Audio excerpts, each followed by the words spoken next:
I'm Florent Bonaventure. I'm here on behalf of Béatrice Kayat, the head of Campus France, and I'm the Director of Research and Communication at Campus France, the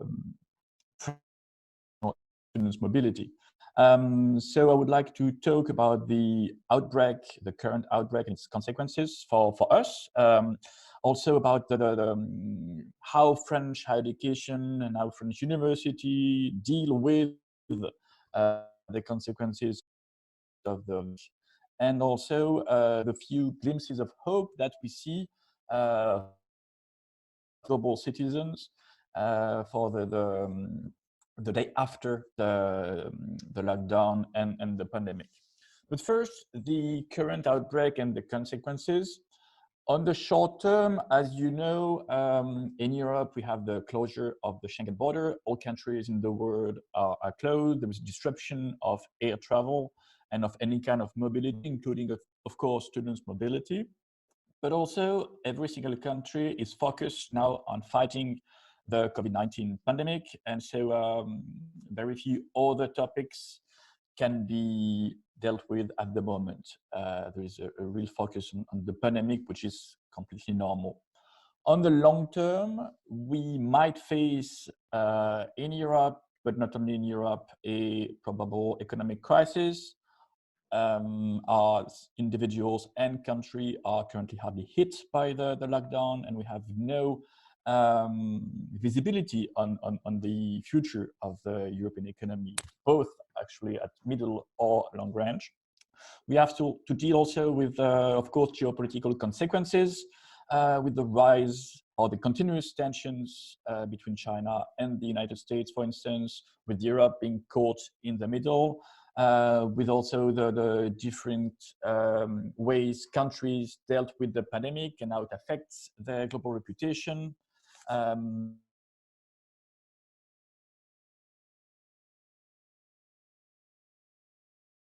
And cooperation between countries is more difficult, at least at a political level.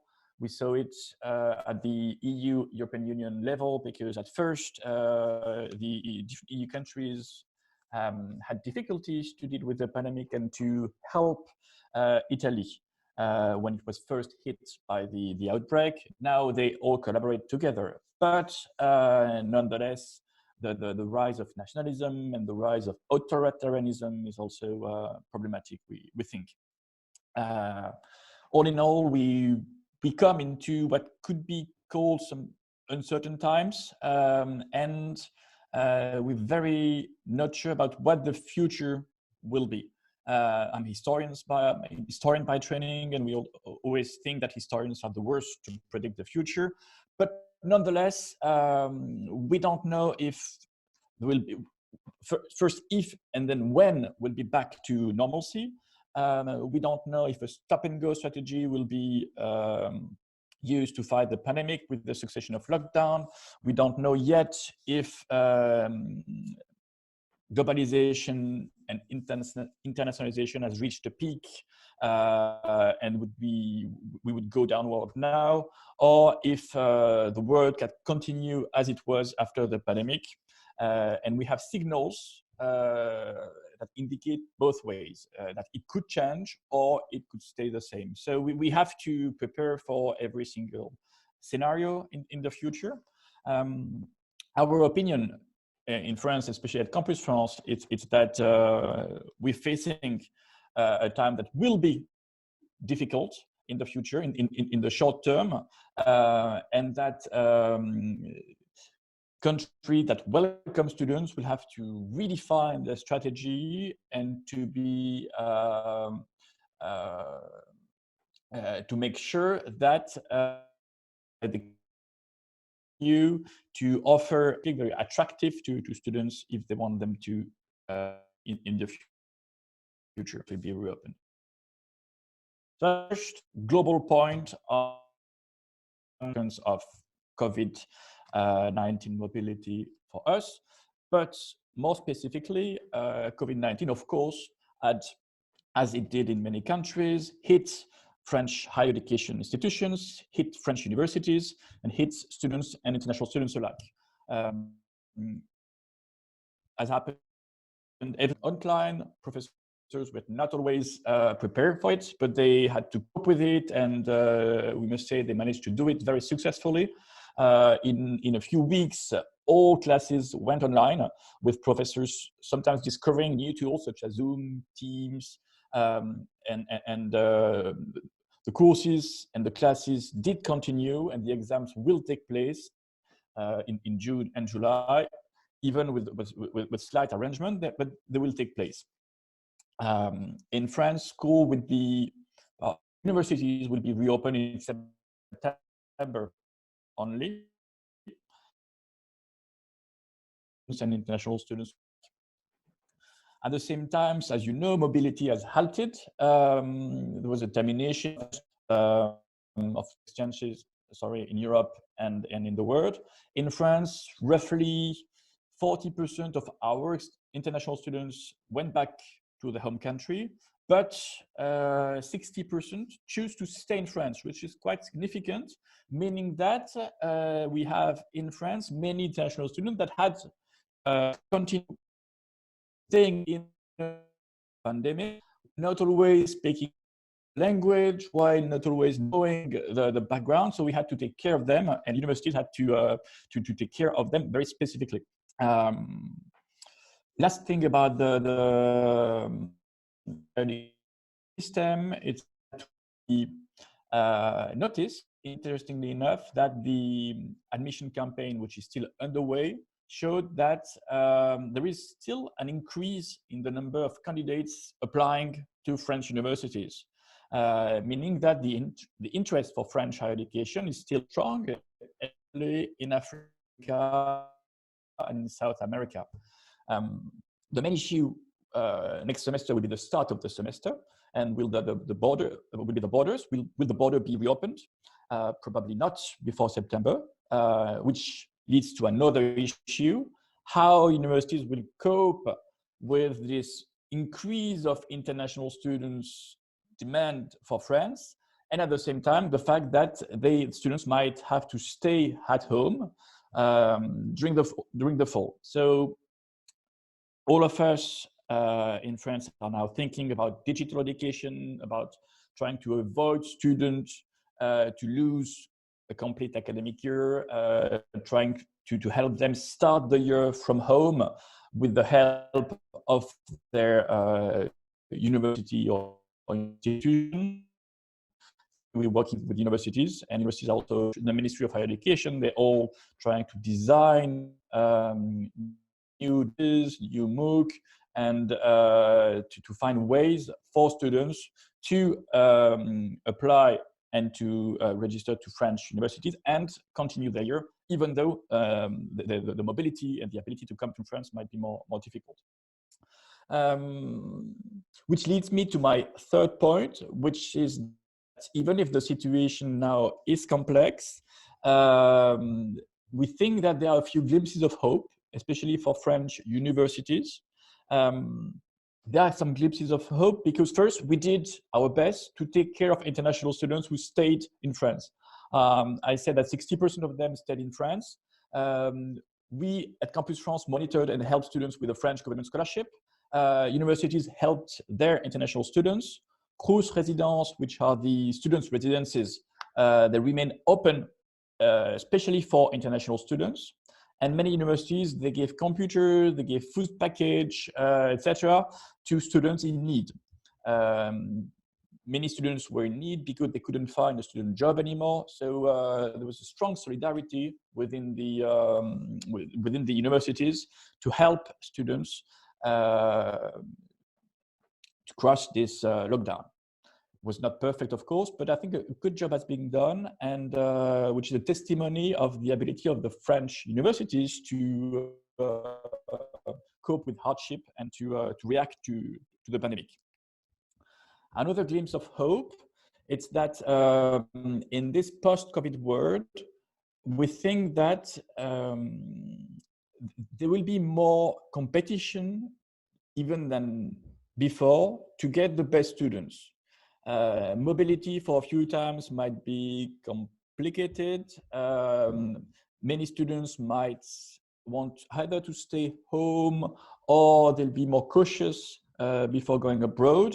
And I think many universities, many countries will try to increase competition to get the best students to come to their home laboratories and universities.